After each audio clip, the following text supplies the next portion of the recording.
Hi everyone, this is Mason Glenn with the Gay Matchmaking Club, a consultation-based service here in Los Angeles, California. This is part 2 of my common dating mistakes on first dates. Starting with number 6 is not doing your homework. What does that mean? So not having conversation points to talk to on your date. So obviously you've probably met him like at an event or maybe online or maybe via another matchmaking service. But find common ground. Find what things that you can talk about so there's not crickets ever. I feel like that's dating disaster there if you just kind of show up and hope for the best. Like really kind of follow interest in him and that will actually make you seem a lot more attractive. Also punctuality is another thing. I'm a stickler about punctuality. We all know in LA I feel like 15 minutes is excusable.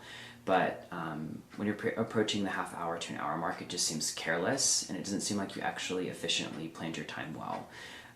Always plan for traffic and always plan for the worst. There's been times where, I've been on dates myself and I get there, at least 30 minutes early, but I might grab a coffee or something, but at least I have the knowledge that I know that I'm there and I won't be feeling rushed as soon as I meet someone. So give yourself a little bit of time there.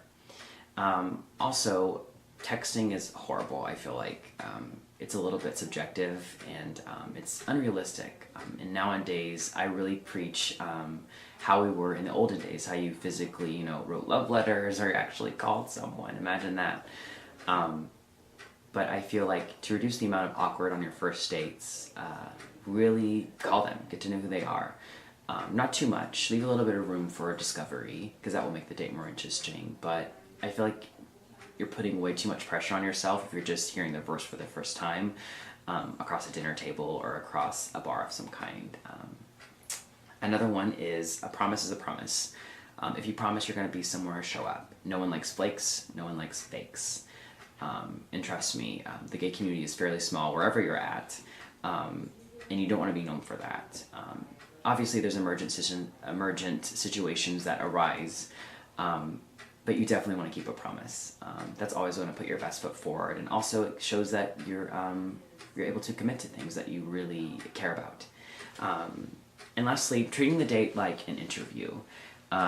So having too many questions or kind of being dogmatic or kind of being very arrogant sometimes, like you don't want to treat it like that. Literally go on the date, allow things to be organic, and allow the conversation to flow freely, and you should be fine. You definitely want to put that foot forward for sure.